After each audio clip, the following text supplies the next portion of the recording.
posts. All right.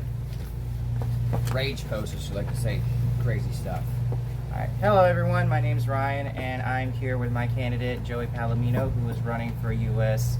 House of Representatives for District 1 in Georgia, which includes Savannah, Hinesville, Camden County, etc. It's huge. So what we're going to be doing today is I'm going to be asking him some questions, some from past forums he wasn't able to attend, and some that I wrote myself that are generally asked by most people. So we're going to go ahead and get started, and I'm going to start with, since you are wearing a Democratic Socialist t-shirt, because Joey is running as a Democratic Socialist under the Democrat Party label, could you explain to viewers what a progressive and Democratic Socialist candidate means? It means I'm not too fond of corporate Democrats, because my main thing is that they tend to serve special interest groups, they're wealthy donors, party leadership. To me, a Democratic Socialist and a progressive means giving power back to the people, and that's where I want it, and that's where it gets overlooked. I know that the Republicans and whatnot, and even Democrats will throw, scare tactics, like I said, for, the big old S word, saying socialism, and it's great to run at. But, socialism gives the people power, and contrary to everyone's belief, the United States isn't just a capitalist economy. We're a mixed economy, and there's actually no true socialist economy. I'm not out here trying to abolish private property or nothing crazy. I just want a government that works for the people, that lifts people up, doesn't bring them down, and, give a boot over their neck. That's the big thing for me. That's what I think, it's power to us. And what do you think progressive means? Progressive, I like to think of as a progression, basically. Are we making progress? What are we doing? Is that candidate, is that congressman, is your representative, are their policies, because I'm big on policy, it's quote unquote a policy wonk, is their policies trying to make this country better, and who are those policies targeting? Are they targeting wealthy donors? Are they targeting, big corporations? Is it helping the working class, the middle class, small businesses? And that's pretty much it. And later on, after the questions, we'll have a casual conversation between me and him where we can literally just elaborate more on different various things. And I mean, I've never been on live Facebook before. Are we seeing comments here too? I'm not entirely sure on that one. Yes, you can see comments right there to the right. To the very right. Yeah. Oh, okay. Yeah. That's pretty cool. Forgive us.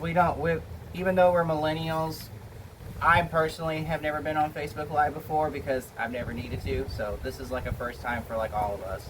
I just thought it'd be cool, but I'm not really good. We're not influencers. We're regular people. All right, next question. Do you think, and this is something that was kind of talked about during the Realtors Forum last night, which, by the way, Joey was not able to attend, but I will be getting those questions sometime soon, and when I do, we will do this again so he can answer those questions. Do you think that that housing is treated like a commodity? Yes. It should be treated like a human right in my eyes. It's treated too much, even health, like healthcare, housing. I mean, it's everything in the United States is so quote unquote profitized. I guess we try to extract a profit from almost everything, which isn't a bad thing. I don't have a problem with making a living, but what kind of profit are you extracting? Is it a massive profit? Is it so are you making stuff so unaffordable, and are you being so greedy that you're taking excess profits that you shouldn't be, basically? I don't think you have the right to take, like I said, you have the right to make money, but I don't think you have the right to extract so much money or extract so much money from people that it's questioning you as a person, basically, your morals. Like Musk, for example. He's got almost $1 trillion, yet you're union busting. Like, it makes no sense to me. You have that much money. Is it really going to hurt to pay your workers while not going to have no power at Tesla? But he'd rather union bust and not waste a little bit. Not, I wouldn't say waste, but he won't even use a little bit of his money for the good. It's just it's crazy to me. Wealth hoarding is indeed literally like a mental illness. Yes. That vast amount of wealth hoarding. Having a couple of thousand in your saving account is not necessarily wealth hoarding, but when you have millions upon billions of dollars in like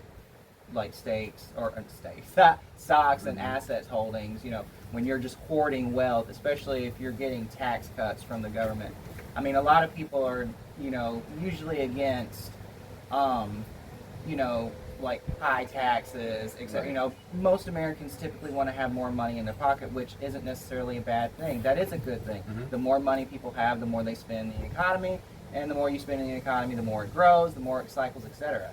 What we're seeing is that a small group of people are siphoning the wealth out of the economy, which is essentially siphoning the wealth out of Americans, just so that they can have the title of millionaire and billionaire status. And it really is a mental illness, in my opinion. And some others would probably agree to. But this actually goes into my next question regarding housing as a commodity, because the U.S. has over 200,000 homeless people nationwide. Savannah is also having this issue. I, for one, have seen it myself. And as congressman, what would you do to help the homeless? One thing I do is I don't want to criminalize anyone for being homeless. I noticed even people in my own party have been doing that. Gavin Newsom, I've seen that in California, and that kind of that saddens me a lot. Because again, he's picturing himself as trying to be a leader of the Democratic Party, right? For president in 2028. And in my eyes, that's what I think he's going for. And it's like that's your position. To me, And didn't the mayor of Los Angeles also try to criminalize? I believe so. But somebody verify for that. I want to say I remember seeing something about that as well. But that is something that I've also seen. Some jurisdictions have been trying to. I think Savannah tried to do this too. Somebody please correct me on this if I'm wrong. That they were going to also try to criminalize being homeless, and it's like you are literally making housing so unaffordable for people who have a drug addiction or an alcohol addiction or a mental health issue, which is the majority of the reason why people go homeless, is because severe mental health issues that they cannot get help for. Right. So in that regard, would you set up like programs or like, because this will also tie into universal health care, because universal health care doesn't just cover your physical health, but it also covers your dental, your vision, and your mental health. So how would you like set up funding to basically get people off the streets and into homes? So right now, a big problem with housing funding in the federal government is that actually only 1 in 4 people who are eligible for any type of quote-unquote rental assistance get it, because the program is set up. It's set up based upon what Congress allocates to the budget, right? And Congress has obviously underfunded it for decades and decades and decades. So it should be based, in my mind, as an entitlement program, because housing is an entitlement, it's a human right. So base that upon need. That way, vouchers aren't limited; they're growing they're growing each year. But I also think that system's not enough. We got to build more housing, which is going to be a multiple issue.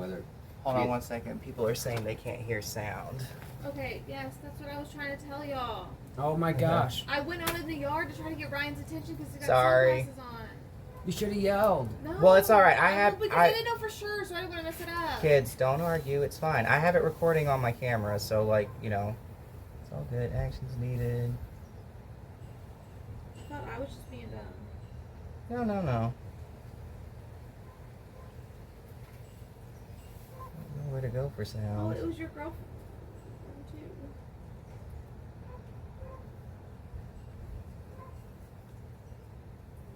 Could be that. That up. I got my mic volume increased as loud as possible. Too low FPS. Don't worry about that. All right, I'm gonna do something simple real quick. Hold on one second, everybody. We're having technical issues. hit live off of that real quick. And I'm gonna go live from my phone. That'll work. Y'all had viewers, damn it. I know. It sucks. Alright, sorry about that. If you can hear me, if you're in the previous video and you couldn't hear and you can hear better now, please make a comment. That'd be great. Is it one of you rotated? Ooh. It's gotta be up. It's gotta face up. I'm gonna rotate it, so put it up straight. Get this technology. I'm the worst. I literally am a terrible millennial. It's all right. Okay. Well, not everybody lives on the. Not all of us live on the internet. I mean, I use it every day, but I don't live on it. If you can hear me better, do it. I'd appreciate a thumbs up or something. That'd be great. All right. So we're just gonna move on, or I'll just re-ask the question. The U.S. has over 200,000 homeless people. Savannah having this issue as well. Right. As congressman, what would you do to help the homeless? Like, what programs would you set up? How would you get funding and allocate it, etc.? So a big issue with homelessness right now is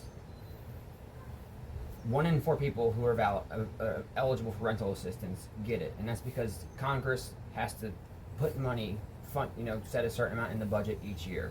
They have underfunded it for years and years and years. That's why you'll see in places like Georgia, Florida, all commonly down south is what I'm noticing. I can't express my experience from at least up north from what I've seen down south is, and a few other countries, that these waiting lists, for HUD vouchers and whatnot are extremely. You're talking about I've seen 10+ years to get housing. It's crazy. So that it's because the program doesn't increase with need. It's just a set amount of funds. So if more people need rental assistance, it's not increasing automatically. You can set up like an entitlement program so it's there's just funding basically there. And I think that's how it should be, because housing in my eyes is a human right. But I also want to hit it from other issues as well. I don't think vouchers are fixing enough. I looked at things like rent is so high right now. You should ideally pay 30% of your rent. 30% of your monthly income should be on rent. That's considered quote unquote affordable housing. I feel like you should, and that's so rare right now. I think the government can do a lot. We saw it during COVID. Is that we can do kind of a monthly rentals tax credit, and make sure people who are paying higher than 30% get a monthly amount from the federal government to lower their rent. And then also homeowners or homes, obviously. We don't have a shortage of homes in my eyes. We have a shortage of affordable homes. But it's this is one where it's like a multi-pronged issue. So you got to have the federal government work with the state government, work with local governments, because outdated zoning laws are a big one in my eyes. So I think the federal government should be incentivizing these states and local governments to change the zoning laws to make so there's more multifamily single homes, loosening restrictions upon manufacturing housing. And I'm even into I've seen innovation around tiny homes. I really do like that kind of stuff. I think I've seen those we can too. do interesting things with housing, and I feel like we have so many levers at the federal government that we could pull that we're not pulling. And one big thing someone else, and a lot of people don't mention too, is quote unquote public housing, where the federal government builds their own housing, and they manage it. Well, right now, and I don't see lawmakers talking about this. I don't see any other candidates talking about this. It's called the Faircloth Amendment, and it was signed when Bill Clinton was president, and it caps public housing levels at 1999 levels. So we can't build more public housing right now than we had in 1999. I believe it was in October of 1999, or whatever. That's crazy to me. So I want to fix that. Considering that's almost 30 years ago. Right. It's like the federal minimum wage. It's like how long do we keep stuff paused for? So I think we need to repeal the Faircloth Amendment, fix the also address the existing public housing or stock we have. Make that better, more energy efficient. People paying less on their bills. That reduces energy demand overall on the grid, lowering costs for everyone. And then build more public homes. That way, there's more competition. There's lower rent. The federal government has so much power, to compete. And people can hit on me and say they kids just throwing socialist tactics, but really the key to capitalism, y'all, is competition. Whether it be for workers, whether it be for consumers. And I look at I have to use this expression because you ever seen a gas station and then you got two. Oh yeah, like so they'll that's battle. literally They'll battle Yeah. for prices, and that's capitalism.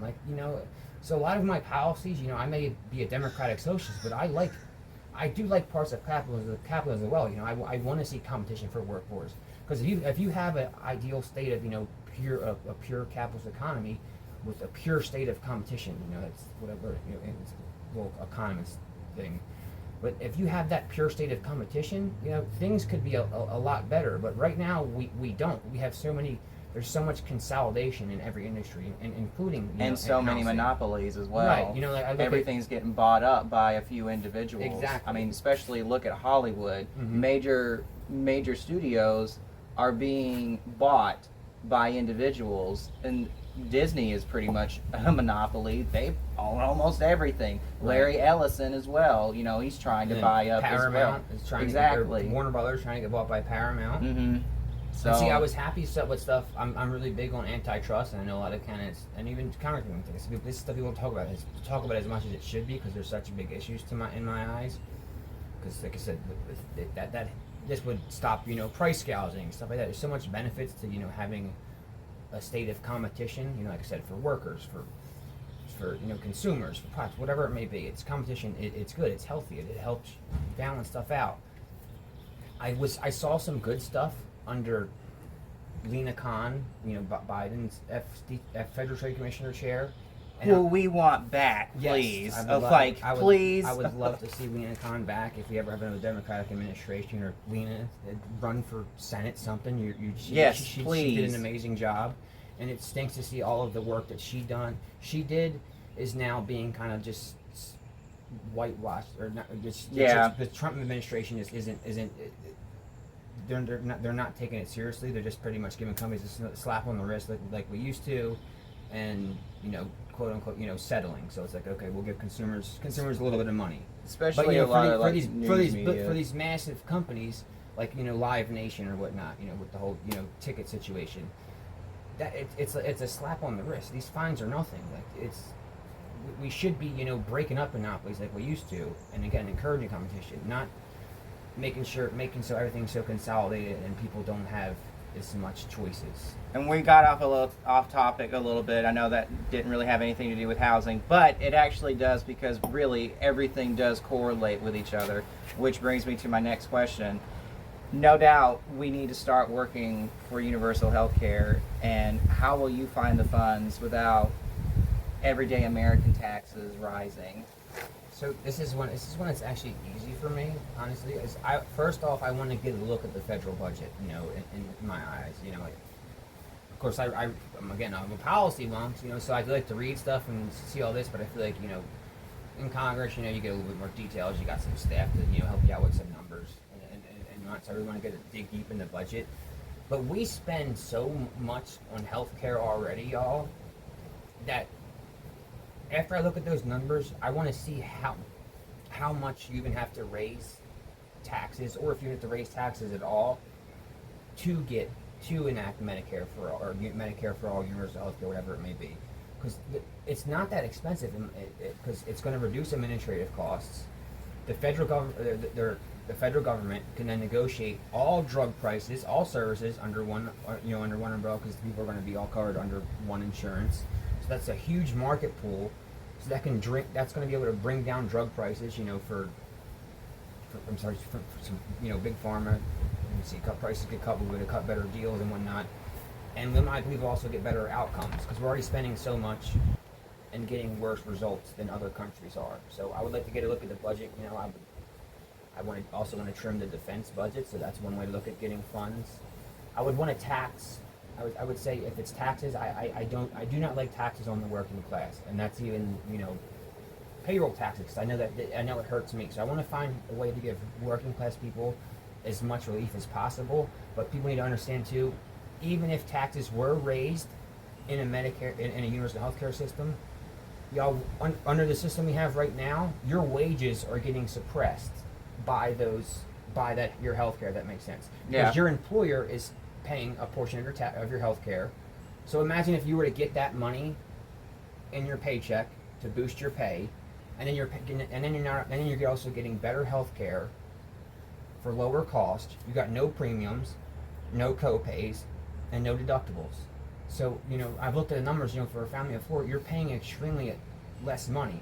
So I want you to look at your premiums, look at your co-pays, the deductibles, everything you pay out of pocket. Look at that as a tax.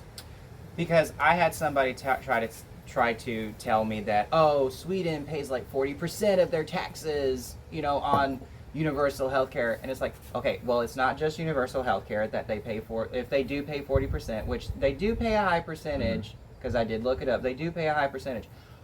But y'all can't just look at the numbers. You have to look at what that covers. That covers everything, all forms of health care, and not just health care. It covers public transportation, it covers public housing, it covers education, all forms of education, public education, like from elementary to college. That's why some European countries have free college, is because of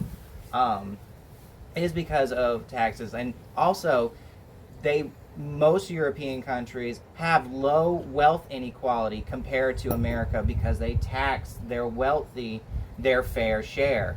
We're not asking to go back to the 1950s and 60s tax rate for like the 1 and 10%, which was almost at 90%, which is what led to the huge economic boom of the 50s and 60s. What we want is just for people to pay their fair share. And that means everybody pays. No loopholes, no breaks, no cuts, no legal rooms. Nobody gets a break. Everybody pays their fair share. And what we've talked about before too is how the majority of the wealth that the 1 and 10% usually have is through their assets and their stock holdings, etc. And most of that isn't taxed. And I remember you were saying that you wanted to tax higher property rates I saw people who own more than like 3 homes or something like that. We also, I know other people out there, countries, people identify as democratic socialists as well. They're gonna, love Saran up there, and I think he is doing good things in New York. I've seen a lot of work, and I have some family up north there who, says the same thing. So, he announced a proposal, to tax out-of-staters' homes in New York that are worth more than $5 million. I mean, we could do something. It just made me think, like, we can do similar stuff on a nationwide level, if that makes sense, because that would also stop people from owning, so many large, second homes. Maybe we'll start investing in affordable homes again. I feel like, we have all these luxury. Do you really need all that? I'm just saying. I get it. Like I said, I don't have any problem making money. But do you really? How much stuff do we really need? And is that need going into the right place? Does that make sense? Because a lot of that is always 9 times out of 10 just to show off wealth. Right. It's not necessarily. Do you really need a $50 million yacht? Like, really? And it has nothing to do with like, I really want it. Some genuinely do just want really expensive stuff because it's, expensive or whatever.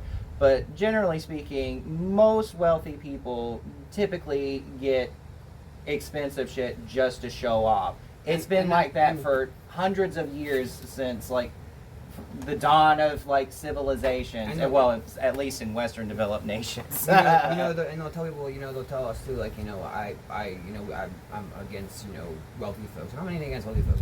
We're not against people making their money. I don't care what you spend your money on. It's just that, like you mentioned yachts for a second, and that's just a funny thing. People, those same billionaires actually get tax deductions for those yachts. So it's like, I don't have a problem with you doing it, but I'm not going to have the federal government subsidize it, your high style of living. If the federal government's going to subsidize any kind of living, let's lift up working class Americans, because that makes everyone else do better. Because we don't get subsidized for the stuff we own. You don't build an economy from the bottom up. I mean, I'm sorry, from the From the top, top to down. right. I'm sorry, yes, from the top down. You build go it from the bottom up. Right, and then it goes from the middle out. I mean, I know Because trickle down economics does not work. It's been over 40 years since Reagan, and where is it? I know it's like kind of, you know, corny, you know, Joe Biden says it or whatnot, but it's not. It actually came from Pitchfork Economics, and that's a great podcast I watch. But it's talked about, you know, they did some studies, you know, and the guy was a billionaire in Seattle, and, you know, he stopped and, you know, paid his workers more money and whatnot. And he saw, did a look at the minimum wage when it hit $15 and actually saw that, you know, it costed, this is going to cost us jobs, yada, yada, yada. But what happened in Seattle was it didn't cost them jobs. It actually it actually brought more money into that local economy, and then other places outside of Seattle in the same state started matching those wages. So it rose wages for everyone, and then those low wage workers, you know, they're not like, you know, millionaires or billionaires. They're going to spend that money quicker, so it's going to go right into the economy, you know, and it's going to stimulate it. It's smart. That's like for SNAP, for instance. You know, every dollar the federal government pays in SNAP, you're going to stimulate the economy by $1.67 in economic activity. But for corporate tax cuts, for every $1 spent, it's only 32 cents. And that's if the corporate tax rate is high. So I can only imagine what it's doing right now with the corporate tax rate at only, you know, 21%. So if you cut it down from any further now, it's doing nothing but letting these corporations make billions and billions and billions of dollars to just pay their workers, you know, less, or to automate them. So I want to move on a little bit too. So not only do we have to deal with that, but our country is also under threat from evangelical cults, Israel Zionists, neo-Nazis, and billionaire pedophiles who literally want pretty much all of us dead. What will you do to, like, stop these groups, these cults, you know? You know, my main big thing is I just want to, I think Ryan even knows, I'm not really a big, like, label guy. I just want to bring the temperature down overall in this country and, you know, start to, you know, talk more, you know, whether or not would that be around the issues.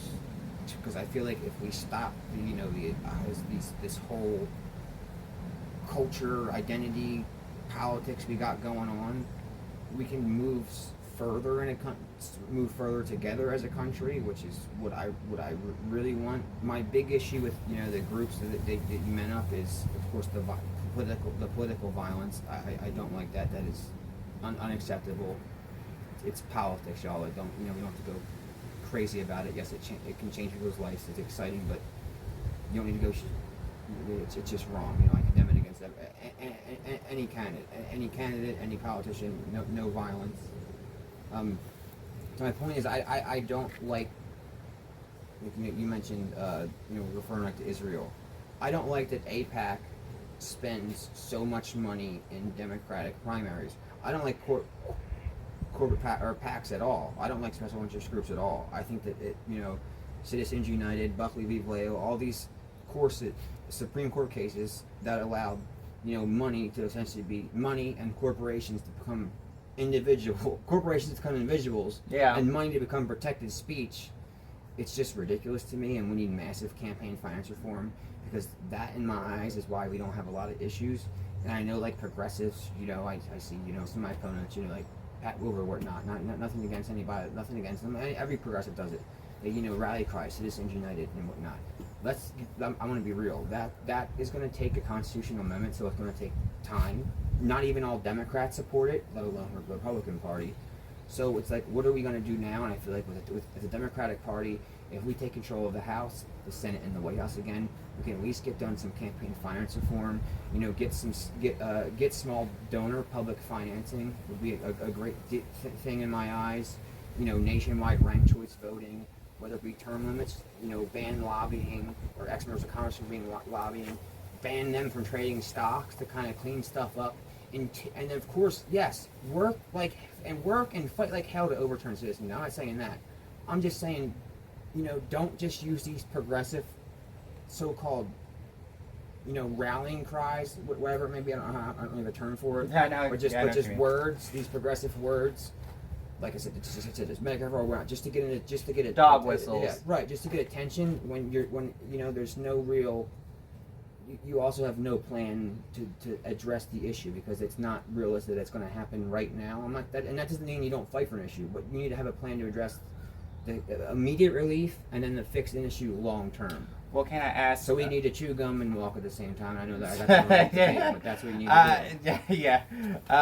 But I kind of want to elaborate on this because I personally think we do have a problem with special interest groups, as you could call it. I mean, evangelicals, religious zealots. Mm-hmm. Mind you, we don't have an issue with people's religion. That's not the problem. The problem is that a lot of these religions have turned into cults, and they have tried to take power over our country.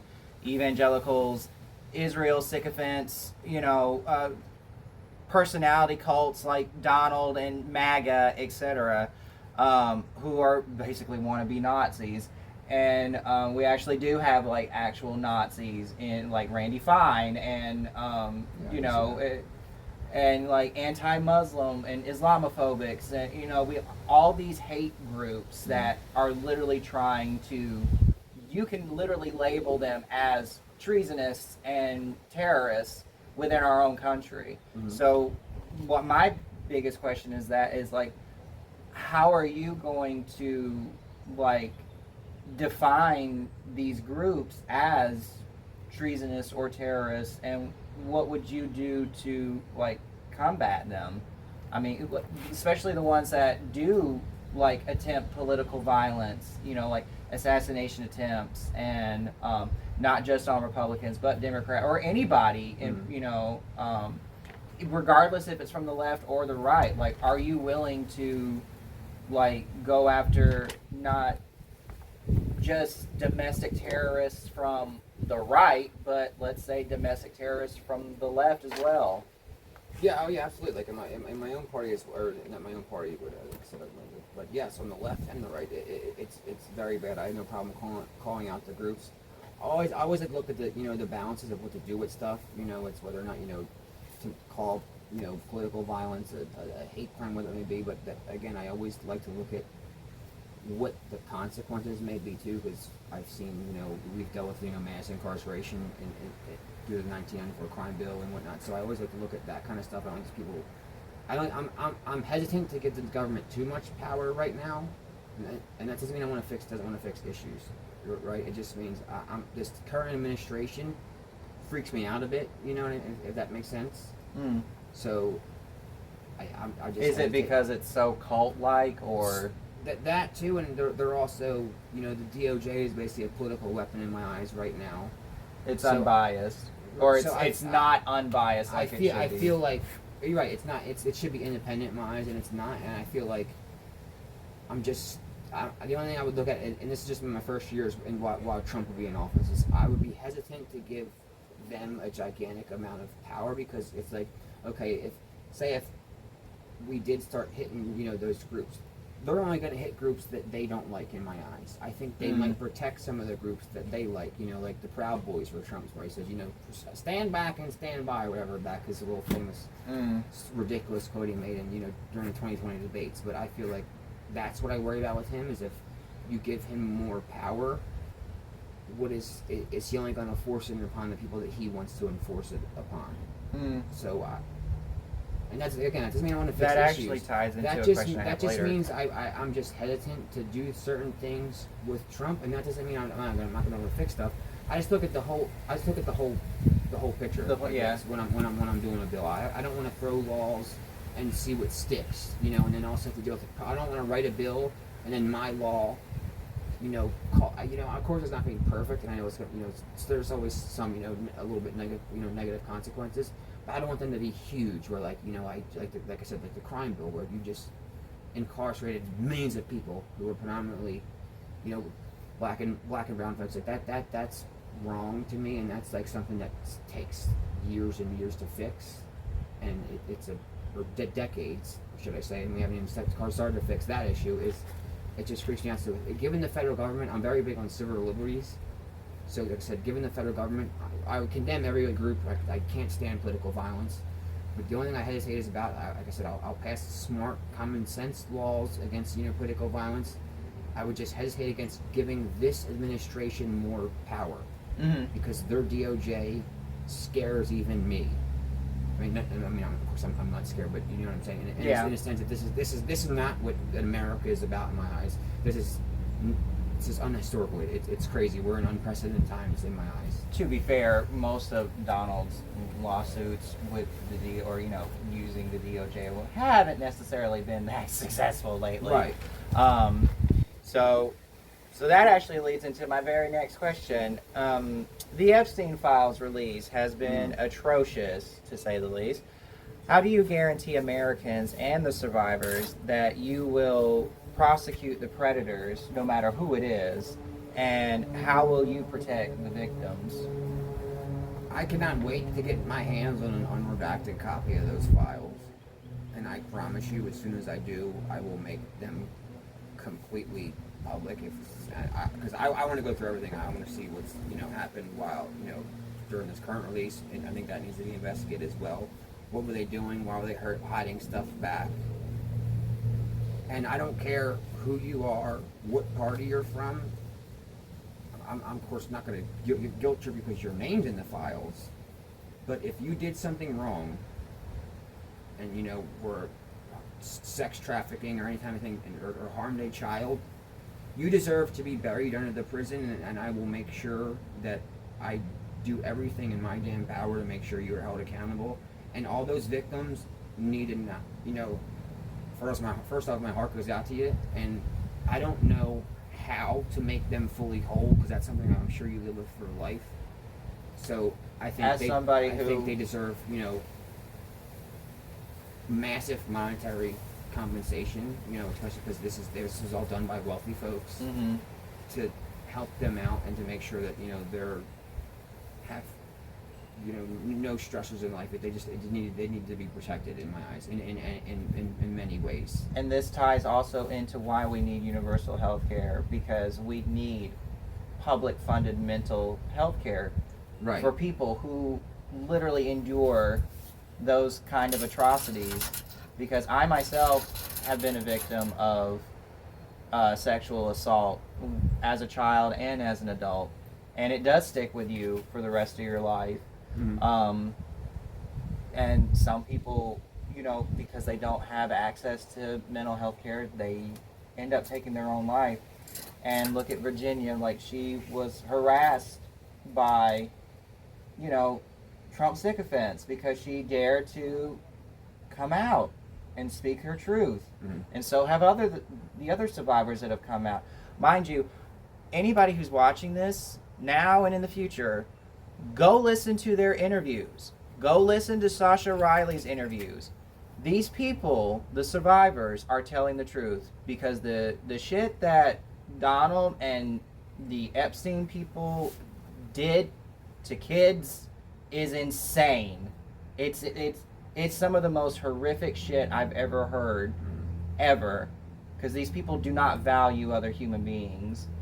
So I like that you will do everything in your power to go after them, because this is a serious, because I want every millennial and Gen Z to understand this was happening when we were kids.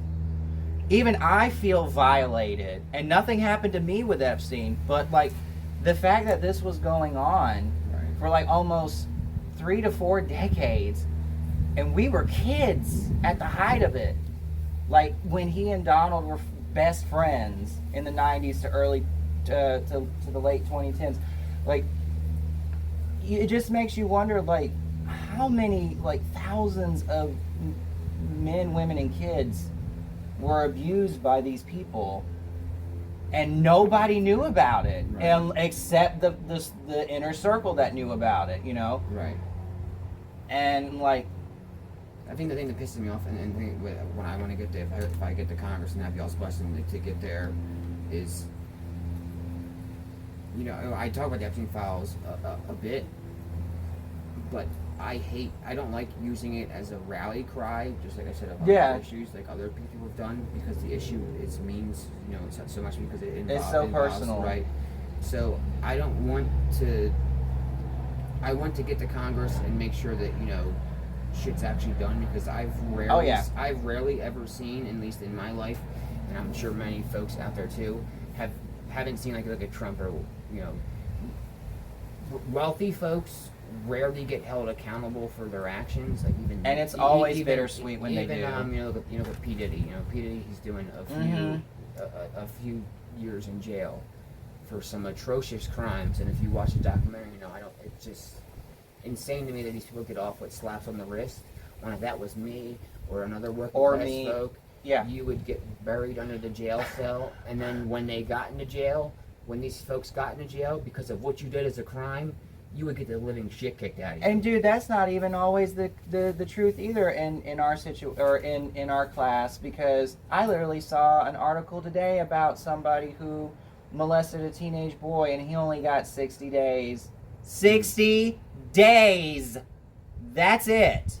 Just 60 days. That's basically 2 months for molesting a child. That is insane. That is not okay anywhere.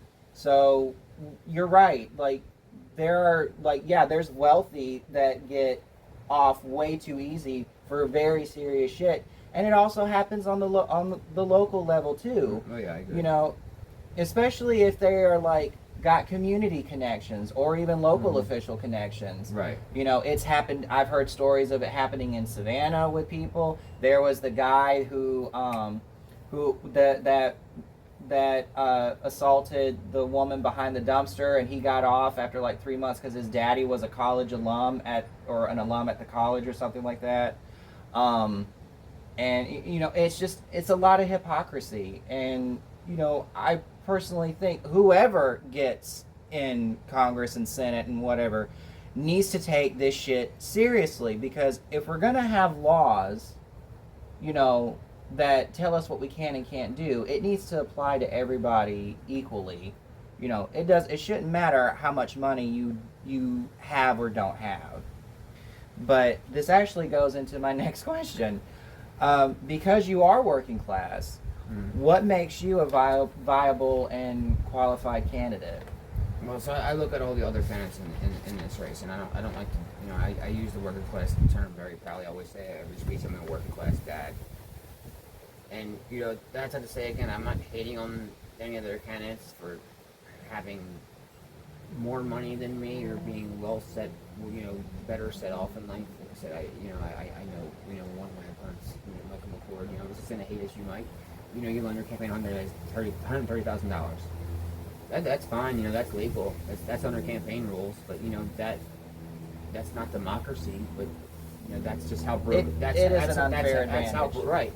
how broken the system is. Can I get mad at the guy for doing it? No, because he's using the system as it's designed for folks with more money. Now, and it goes deeper than that too. I got asked the question at the debate. Joey, you've missed a few Forbes, and because you're kids, and I didn't take it to offense when Randy asked me that. I like Randy; he's a cool dude, and I love that he liked my response. But just to clarify on that, I did say I did make a promise that was true. I did make a promise that this campaign would not interfere with being a dad. So I'm always there for my kids. I've traveled this district, so many times. It's very huge. It's very big, and living down in Camden County. Yeah, this district is huge. I would like to have gone to Savannah more, and I want to go to Savannah more, and all the counties more. And Savannah is big itself. Up until even up until May 20th. Or past May 19th. So after election day, I want to keep, and then even after that, because this doesn't stop. You got to keep on showing up, even if I don't win. This doesn't stop, even if this campaign loses. And I kind of want to elaborate too. Joey does not have a full team of 100 volunteers. It's literally just me. I'm his only volunteer. Because again, money. You need money, and you need connections, and And it's like I could have, like I said, I'm not gonna make excuses. They got money, Yeah. whatever, and it is what it is. But it's just the system is set up to advantage folks that Have wealth. are a bit, and not even just well, And connected. even right, have wealth or connections, and are a bit better off. Like I didn't like even Because it's I look $5,200 at, to register. when someone got on me from Facebook for saying something about Mayor Van Johnson in Savannah, and he does in my eyes take corporate money, and I think Savannah people in Chatham County y'all deserve better, and you have some issues as well, like we do across the country. Wages are stagnant, housing prices are too high, insurance costs are too high, health insurance is unaffordable, dental insurance is just a discount card. I can go on and on and on and on and on about these issues, but you have a wealthy, or he is a set-off politician who is very influential in Georgia, needed to go and put his thumb on the scale in a Democratic primary. Like I just don't like all these backroom deals that have been done during this election. Makes sense? That's like what I call them, I guess, because. And I know endorsements are cool, and whatnot. I get it's going to come from outside groups. When a Democratic Party member or a local Democratic Party or a Democratic official is endorsing someone in a primary, it bothers me a bit, Even even it bothers even Bernie Sanders does it, I think it should be, let the people decide. Don't let these politicians who have been in office for years and years or decades and decades and decades be deciding who represents us next just because they endorse someone. And endorsements don't hold as much weight as they used to, but it's just saying, like I said, I'm very I love pure democracy. Like I want to see the people be able complete to say in everything, complete say in everything, and not be guided one way or another, Like, because I've seen folks who made their mind up about this election before they even had the chance to check out myself or any other candidate because they focused in on one, and that's a shame to me. Like I said, I think our electoral system should be a lot better. We should do things like ranked choice voting and whatnot. We preach democracy and we do a very bad job of implementing it. Because one of the things, this is a side note, one of the things we've talked about before is I'm definitely for uncapping the House because per the Constitution, we should at least, by current population, have at least over 6,000 House representatives. And it's capped at 435 since the early 1900s when the population was about 92 million. Would you try to pass or any type of legislation or vote on legislation that would uncap the House so we can get more representation? I think we do need more. I can't say an exact number. I guess I'm at. Right now I've had to do it, but I do want to look at more of a system where y'all are getting represented better. Where because even if there's in a district or an area in a state, or not, you have a small set of or a decent population of Green Party members. They should have a member in Congress to represent them, but they don't. So I think if do you think we should have a multi-party system rather than just two? Absolutely. A two-party system is deadly. That's why I'm running as a Democratic Socialist or as a Democrat if I'm a Democratic Socialist because you can't run an independent's almost possible. Yeah, it's hard enough to get a Georgia ballot. Independent makes about 2% of the House, I think. I think I mentioned it I mentioned it in the debate that you have to pay $5,220 just to get on the ballot is in Georgia anyway.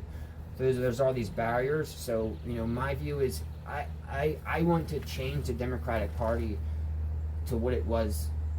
Not even what it was. I want to make the Democratic Party work for working people. Can be. People ask me who my party is a lot, and I'm like, my party's the working class. Like, I really don't care that much about parties. I'm even the vice chair of the local Democrats of Camden County. But I'm not a real big party guy. I like that role, but I just I do it to I want to see more young people involved. I go to all these meetings and it's like I see. There's nothing as older folks. I just don't see young people out there. So I like to be one of the young guys involved and kind of set an example. Well, to be fair, people our age and younger are like working constantly, going to school, disinterested. Because. Especially the ones that feel like there's no hope for the future because if this is how it's going to be, what's the point of participating? Right. But why I support Joey, and this is also a little side note, is because I do have hope for the future. I know things are going to get better. Why? Because things are better now. And I'm not saying they're better because they're under Trump. No, I'm talking our existence overall is significantly better now than it was 50 years ago, and then 50 years before that, and then 50 years before that. Because I'm a big history nerd. So the one thing about history I love learning is it's just human behavior. That's all history really truly is. It's just what humans do. It's just Right. human behavior. Drama, a lot of damn drama, but but it's just literally human behavior. And you see throughout history progression, not just with technology, but with like how we live and how we treat each other. Right. And like, yes, it's no doubt shit is really bad right now. It really truly is. But is it as bad as, like, you know, Jim Crow laws in the South? Right. No, and thank God. But there are people who want us to get back to that. Right. You know, and I don't want us to get back to that. And I know we're not going to get back to that because I see it every single day.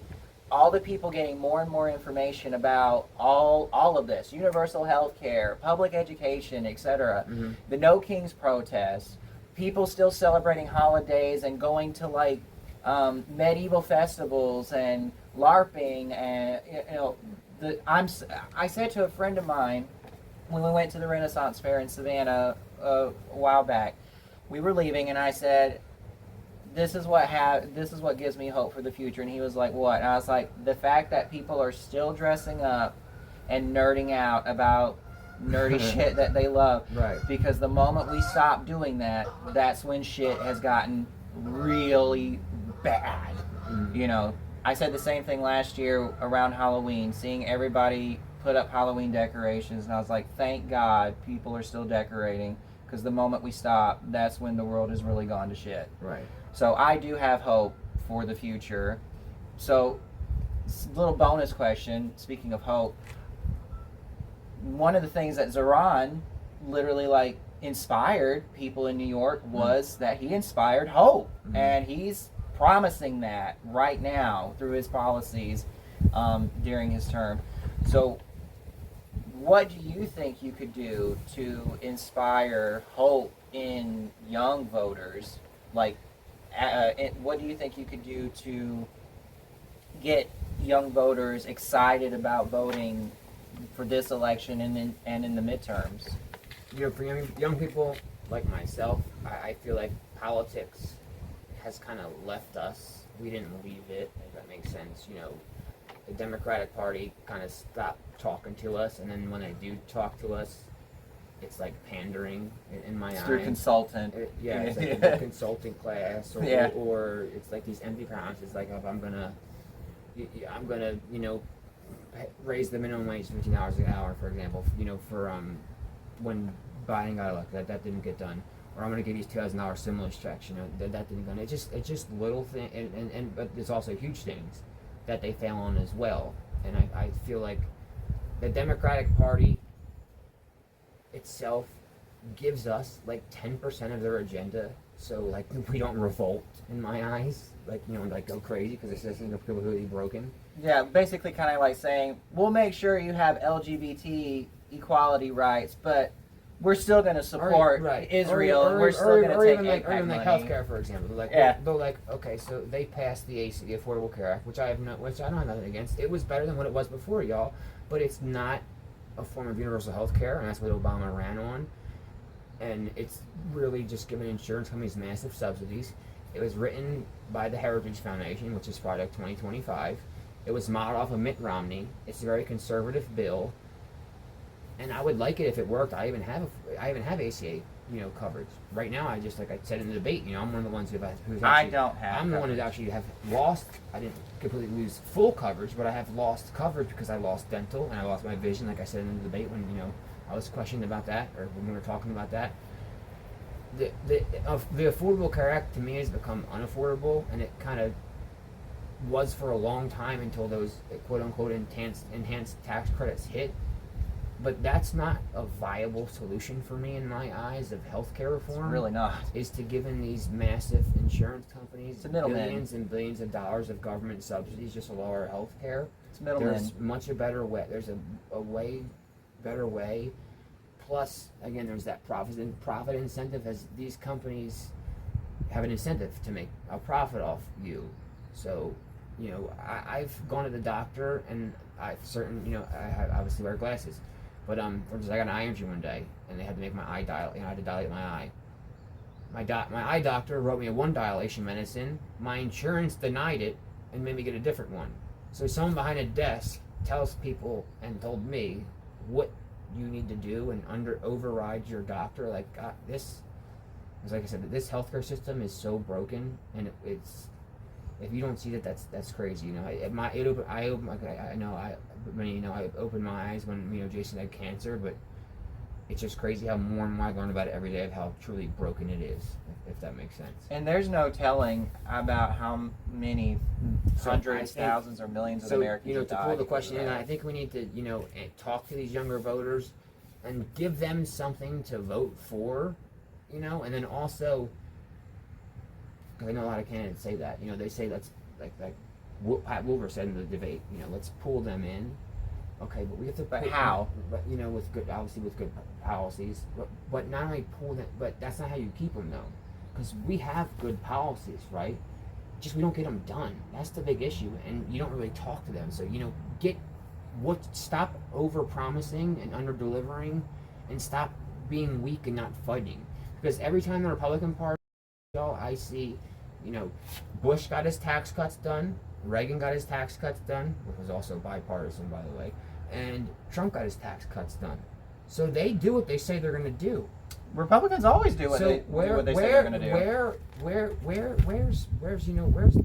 my party? Where's the do something Democrats? Right. Where's my party? Where are you guys at? So are you going to do something when you get? Oh yeah, I have no problem. Like I said to him, I'll do. I want to go up there, and I say a lot. I want to shake shit up, and I mean that in not in like a slogany way. I really do. Like if you're trading stocks on Congress or voting a certain way because of a lobbyist or whatnot, I'm not going to go soft on you like Bernie Sanders does or any of these other people do, and not call and just say something. Like make a message. Mm-hmm. I'm gonna call you out on national TV. I'll campaign in your district. I don't care. I'll make sure you're out of the seat because you're hurting my district, right? So I'm gonna make sure you're out, and then I can anything I have to do to get something done for my district and in this country. I want this to be better. So if you're blocking progress because of like I said, because of donor money, because of party leadership for whatever cause, your own stock portfolio. I have no problem calling out on national TV, and I will do everything in my power to make sure you don't have a seat. And I know they're like, okay, Joe, you're only one person. But I'm telling you, watch what happens when one person stands up and says, screw the system. Yeah. Speaking of, are you prepared personally? And, do you think you have the strength to, handle all the scrutiny or, the attacks from when you're elected? Do you think you're strong enough to handle all the attacks that you will be getting or be given by members of the Democrat Party or even the Republican Party? Oh yeah, I know they're going to say. I know how they work. The parties, they're going to yank your funding, not going to do this, not going to do that. That's fine. I'm already not funded by. I don't want to be funded by you anyway. I don't like that. I want to be funded by the people. I would never ever take PAC money. I might take labor PAC money just because I like unions. I'm a real big union. Oh yeah, unions I'm a real big union guys. So labor PACs are the only PAC money I might actually take. But that money would never ever come with in a sense of I'm going to give you something for my vote. I'm just pro labor as it is. I'm not going to be more pro labor or vote on a bill because you said you want this. Or help me out with the money. That's the only money I would feel okay. Kind of taking it in a PAC in this way. But I don't even like to kind of go there. That's just what I say. I don't like PACs in general. So you can rip my funding, you can do whatever you want. You can threaten to take away my committee seat. I'm telling you what, you do all that stuff. I'm going to go on TV again. I'm going to call you out, and I'm going to put it into a not public drama, but I'm going to show the public, and expose it. Essentially, Trump says it, but I really do want to. There is a swamp up there. That's not like a lie. In my eyes, I think it is very swampy in DC. You got like I said, work with own stock portfolios, serve special interest groups, serve big corporations, serve billionaires like Elon Musk. So it is a bit swampy up there. I don't like him, and I'm not stealing his term, but he didn't. He said drain it, and he just didn't do it. He made it even worse. I have no problem going up there and actually working with people, folks like Rokahana, who I'd like to reach out to get this kind of stuff done and get these folks who are in DC, whether it be lawmakers, so whoever it may be, who are blocking progress out, and people who want to get progress done in office. And it also means, too, like, again, that's holding on to these seats or positions for way too long. Like, I don't believe if someone should be in Congress until they die. Yeah. That's. I mean, I agree. That's crazy to me. So, are you for term limits and like age restrictions? I did sign a term limits pledge, and I will abide by it. I don't break my rules. Just like I said about Citizens, and I'll say just like I said about Citizens United. It requires a constitutional amendment. So unfortunately, these lawmakers are going to be so corrupt. Yeah. They're probably not going to want to limit their own power. Well, of course, nobody ever does. But most of the candidates, I believe, besides I don't think Amanda Howe and a few other ones didn't sign the term limits pledge. Most of the group actually in this group, including Democrats and Republicans, have signed a term limits pledge in CD1. Because I've heard some Republican candidates talk about. I did sign it real fast, and I encourage everyone else to sign it. But I'm glad they did. I think it's smart. So yeah, I'm for term limits. I think, and someone's going to say it's elections. If you think term limits are elections, then look into how often incumbent Congress people get elected versus the popularity of Congress. They have so much power, it's crazy. And people also don't understand. Like, if I was elected, I get an MRA allowance of almost $2 million to do stuff in my district. So you have such an advantage as an incumbent. I'm not saying you can use it for election funding, but to make impact on local projects. You can turning Buddy Carter's office into a municipal grocery store. Right. You can communicate with I did say that, and I would happily do that. You have so much power, and I guess there goes on. Obviously, you can communicate with your constituents, but that power that these incumbents have needs to be acknowledged. And I think again, it's our founders did not make this to be a lifetime service. Serve the public. Do your job and get out. Where a certain number of term limits end up being with land, I don't know. I learned myself to about I believe it's 3 years or 3 terms, so 6 years. But yeah, I am for term limits in some sense. I just want to reform Congress and make it actually work for working people, if that makes sense. And because it's not right now.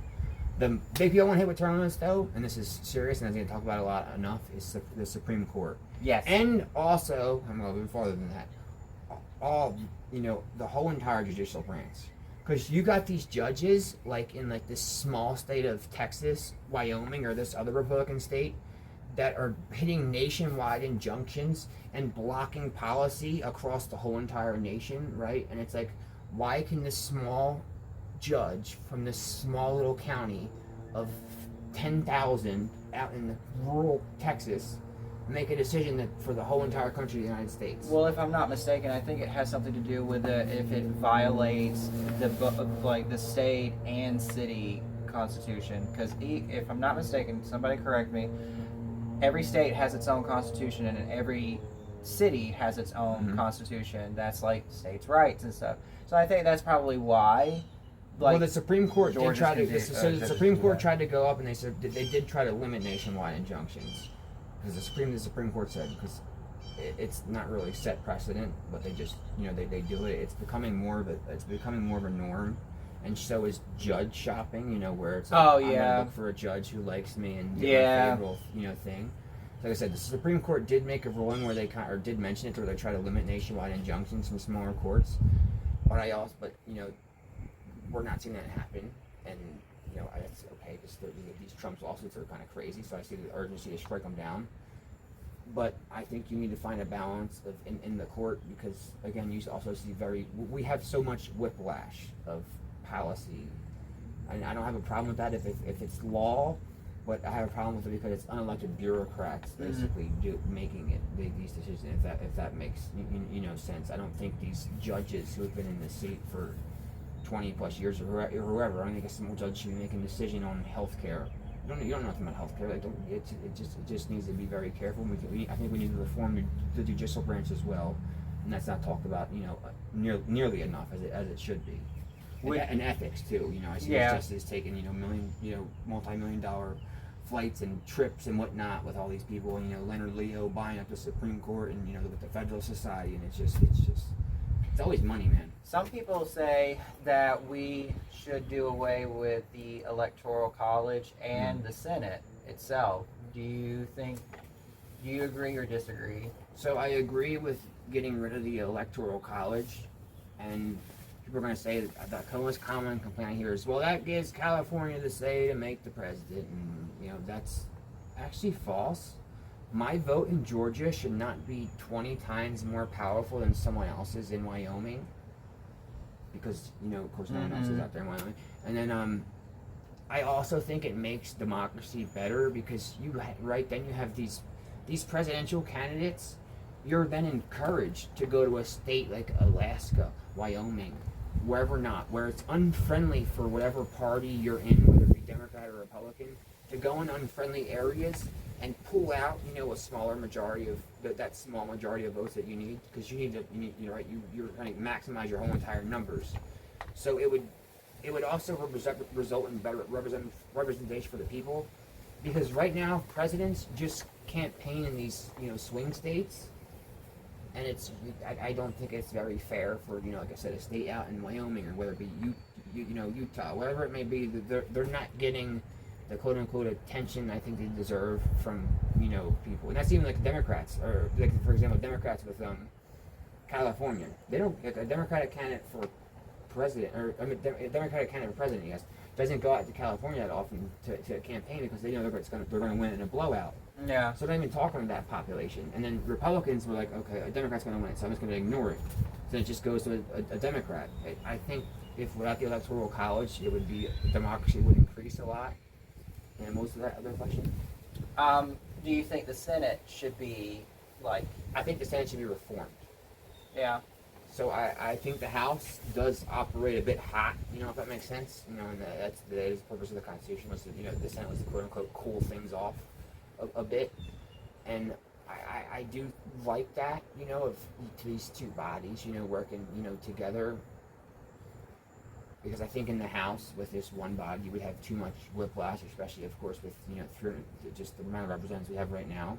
It's too little people making decisions, so I want the Senate fixed, and I'm really not a big fan of the filibuster, because it's you have a minority of a minority blocking a majority's view, if that makes sense. Yeah. Which is so if it's like if I want to pass universal health care, or raise the minimum wage, or do whatever it may be, I can't do it because one senator in Texas, or Louisiana, New Jersey, wherever you may be, you don't want to vote yes, so you put the filibuster.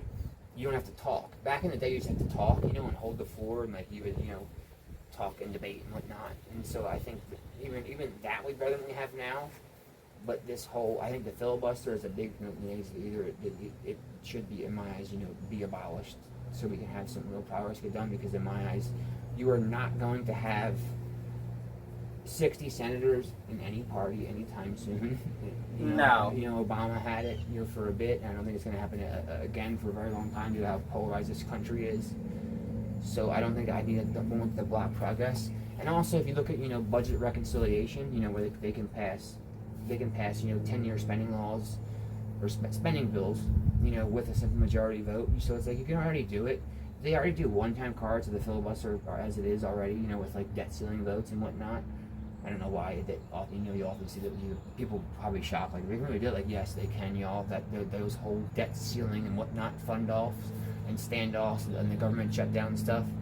That's all political theater.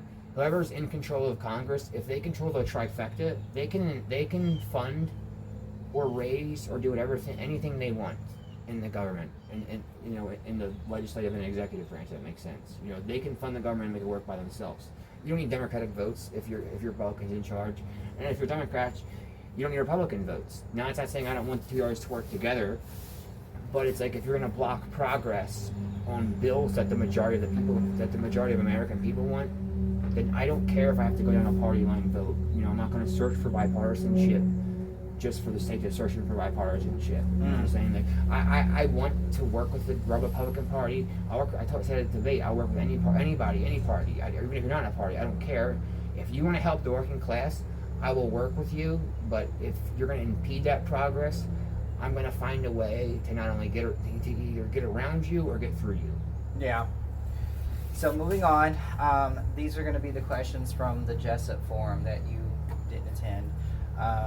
Starting with negative association and dismantling of DEI. Mind you, I did simplify these a little bit because they were very wordy. That's not an issue. It's just I didn't want to be here for like 10,000 years. And also, thanks to you for everybody who's been participating. I'm sorry if we're not able to get to your questions right now. It's just because I can't really read them from this distance. And I have plenty of questions, so hopefully whatever you guys ask will be asked in what I asked. And if not, we'll try to answer them in the comments like afterwards. But anyway, I'll repeat. With negative association and dismantling of DEI, what are your actions to counter and reverse the damage? I want to. So I'd say first, anything of Trump's executive orders that he's done on DEI, you know, repeal them and just make sure make sure that each grant of the federal government, you know, whatever it may be, program, job is being delivered, given in a fair, equitable way, if that makes sense. Yeah. You know, I want to really go backwards with this administration. I like to see what we've done what we did prior. You know, to Trump, I think we're making some progress on, you know, making this country, you know, more equitable country. I think we need to do more, though. You know, like things around, like, you know, home ownership. You know, more white folks own black folks. You know, I don't like that. You know, women, they don't make as much money as men do for the same job. Like, there's a lot of stuff we need to do better that we need to address. But I want to actually fix those issues, and I'm less concerned about. I see all these people just fighting over just these labels. I'm not saying you guys label. You know, it's not at all. No. But I want to break down all these issues that DEI covers and fix them. I mean that's like I said. I really am a policy wonk. Like, I really do dig into the policies of everything. So I believe in diversity. I believe in. I do believe in diversity, equity, and inclusion, and you know that's what I would work my agenda. I wouldn't say, you know, around in a sense, and there's a lot the government can do. Like I said, you can make a program. You know, if I want to put grants out there, I can make my grants, make sure 40% of it goes to underserved communities. You know, stuff like that is a big deal to me, and making sure, you know, the rural communities as well get good funding. I think a lot of times, and that can mean any kind of community. A lot of time funding, you know, goes into big cities and doesn't trickle down. You know, or I don't want to say trickle down. Yeah. doesn't go. You know, it doesn't go to you know, these other areas. It's kind of stuck, and that could be your representatives as well. You know, because a lot of these Republicans do represent, you know, overwhelmingly these rural areas, and it's also Republican states. So, you know, I don't know if it's just their policy thing, but I do want to make sure, you know, rural areas, underserved communities, and, you know, tribal communities, you know, black communities, you know, whatever it may be, Latino, I don't care. I want to make sure everyone is treated okay, has a fair enough opportunity to the American dream. Because in my eyes, the one thing Donald Trump, Trump has said a few things in my eyes, I agree. People may hate on this, but that is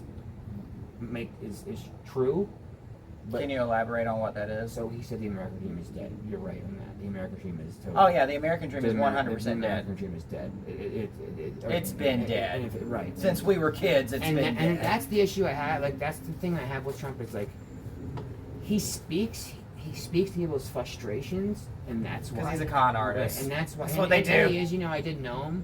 Not know him, but, you know, I did know I was born in New Jersey, so, you know, I knew of Trump for a while, and I knew how he was. He doesn't pay his doesn't pay people to do his work and whatnot. He hate him in New York. He is I don't want to use bad words here, but I'll say this, he's a fascist psychopath and narcissist in my eyes. Yeah. I don't want to go any deeper in that and be inappropriate with him, you know, because but also in the same sense as I could get something done with the guy, you know. I'm not being funny, but like he has also said Australia has a good healthcare system. I think I said this in the debate too as well. I don't have a problem passing a bill and, you know, going there and patting him on the back a little bit and like, yo, Feeding buddy. his ego. Right, you know. I mean, call this bill whatever. Zaron had to have or done it. Or like, hey, if you get this done, you know, you're gonna get narrative history for the world. Like, I don't have a problem doing that if it's gonna get my constituents and the people of America and my kids and y'all's kids, you know, better You got to do results what you got to and a do better- right. to do what's good for exactly. everybody. The reality is, if I win this race, which I really hope I do, because I do believe I'm the best candidate. I entered first in this race to say that, but I've been ready to go from since 2024, when I knew the Democrats were going to lose the election to Trump.